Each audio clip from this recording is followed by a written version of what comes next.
Hey everybody, Nightmare on Kelp Street's back to kind of talk about an impromptu, last minute album release. This is going to be probably one of my only other big channel, longer channel, main channel videos other than a short before the Remove album review. I know I said that would be coming next, but it's kind of surprise album dropped last night, the new Jpegmafia album, I Lay Down My Life For You. Came out around 2:30 to 3 a.m. last night. I woke up in the middle of the night because it was unpredictable Midwest weather out here. It made it really hot. And I stayed listening to this album, and I listened to it twice now.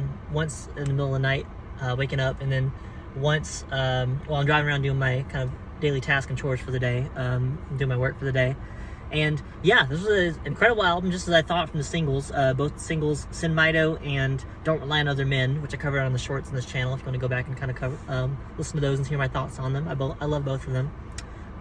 This is definitely the most rock-based album he's done so far. That's what surprised me so much, and why I thought I'd probably have more than just a minute of things to say about this album, because it's definitely an amazing fusion of like rap, rock, electronic, just a good fusion of all three, honestly.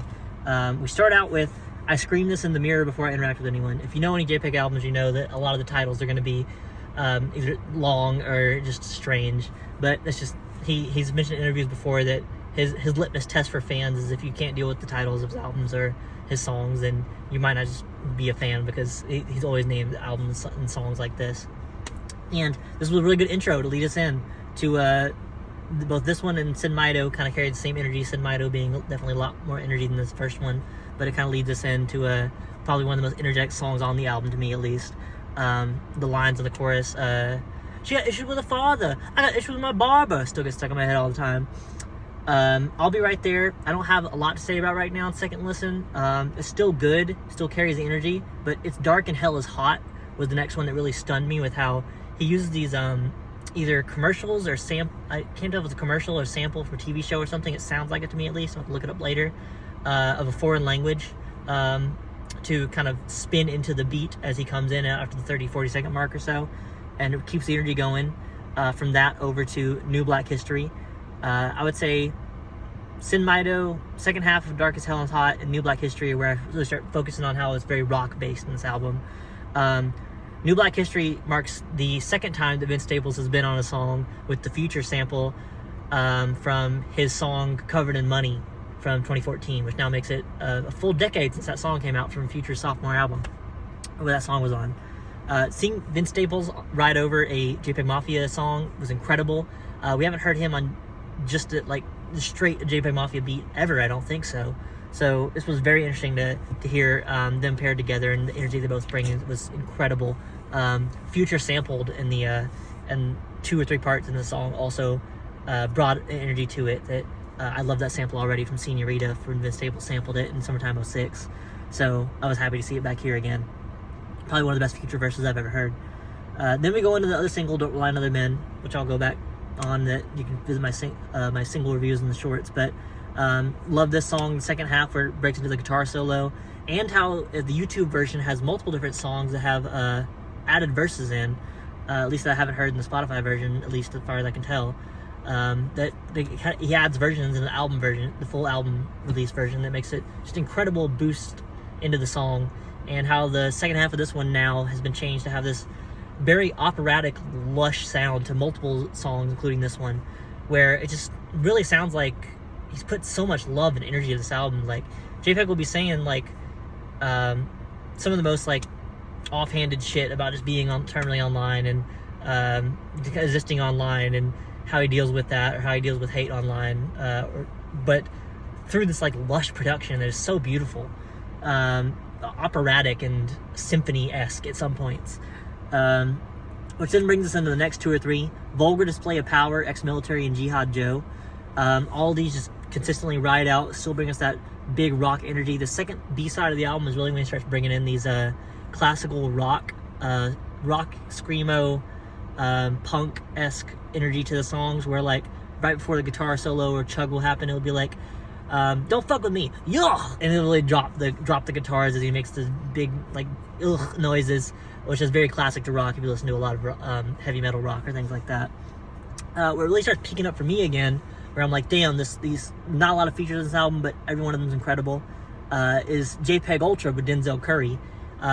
which Denzel kind of comes in on this. Both Denzel and JPEG come in on this very like old timey type boom bap like commercial-esque sounding thing where Denzel is like being the whole time, his first minute and a half of the song, scoots in with his like talking, being like, I ain't fucking with you, I'm coming for you, like his little skits, and then rides into the verse, rides back under another spoken word part where he's like, I'm in your bitch, like, you know, I'm not always gonna be the biggest fan of things like I'm fucking your bitch, things like that, but if it fits the energy of the song, I'll give it a pass, you know. And this album definitely gives me energy of the best Jpegmafia album I have heard, period, which is why I wanted to come to talk to y'all about this so much, because it's incredible. I genuinely think it's one of my favorite albums of the year now.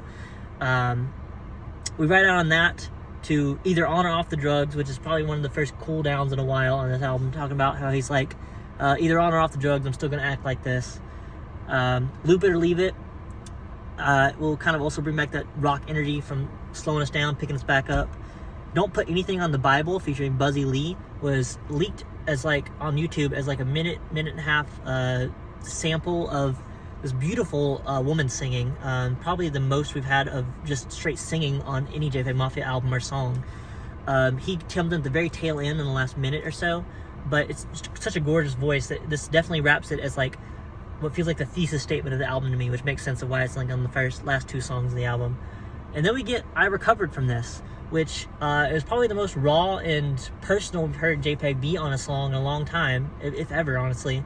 And how he ended out, he's like, I'm so happy I got this album done. But the song starts with the quote being like, I don't know if I love my bitch or I love my side girls, but either way, you know, I'll make it. And he talks about how they broke up, and he's like, me breaking up or leaving my, like, me and my girl falling out, I didn't have anything to do with anyone else. It was all on me, and I take responsibility for that. Honestly, my past girlfriends deserve better, and things like that. He says multiple things like that in this song, where I'm like, every time I write it back out, which I've now read it up 2 times now, I'm like, damn, this is like still a really hard, good, like rock rap beat, but such a somber message to kind of end on for the album, which really kind of provides the contrast here. Although like the sample in the background the whole time is like, it starts off and repeats up until the like 2 to 2.5 minute mark, where it's this woman singing again, but I can tell it's a sample, being like a time flies when you're having fun, the whole time, just kind of like also reminding you this is the last song, like where it's almost over.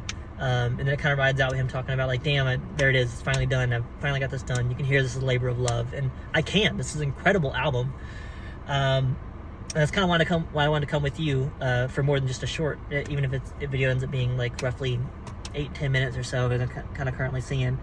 But highly suggest this project. If you have a good stereo system or a good bass boost in your car, it's the best way to kind of ride this out. It's a great summer jam to ride around town to, or you know, kind of turn up at your house to. Good headphones also, my highest recommendation.